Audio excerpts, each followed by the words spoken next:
Media and literacy in the digital age. Ang media ay mahalaga sa ating lipunan dahil ito ang nagdadala ng mahalagang kaalaman sa publiko.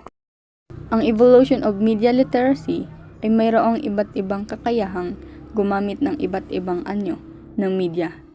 Sa panahon natin ngayon, kailangan muna nating suriin ng mabuti upang maiwasan natin ang maling impormasyon.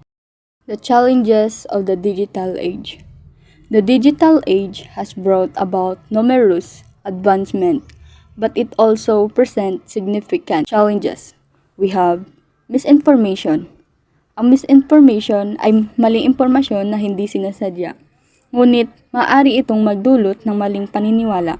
Halimbawa na lamang, may isang balita tungkol sa isang bata na namatay, pero hindi naman totoo.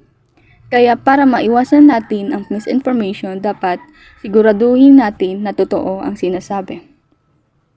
Ang disinformation naman ay sinasadyang magpakalat ng maling impormasyon upang makapanira ng reputasyon at para makuha ang tiwala ng tao.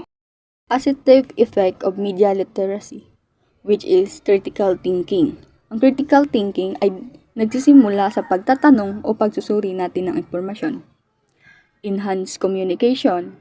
Ito rin ay nagpapabuti ng paraan ng impormasyon para malaman natin ang komunikasyon ay epektibo ba. Ang inform ay pinoproseso kung saan ang isang tao ay gumagawa ng desisyon mula sa pag-unawa na maaring magamit na impormasyon.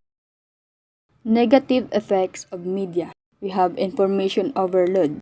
Ang information overload ay tindi ng natatanggap na impormasyon ng isang tao.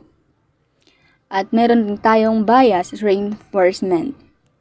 Ito rin ay pwedeng magresulta ng pagre-receive sa mga maling impormasyon.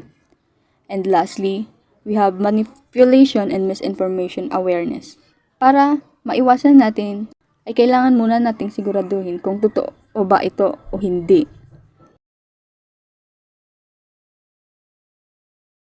O ba ito o hindi.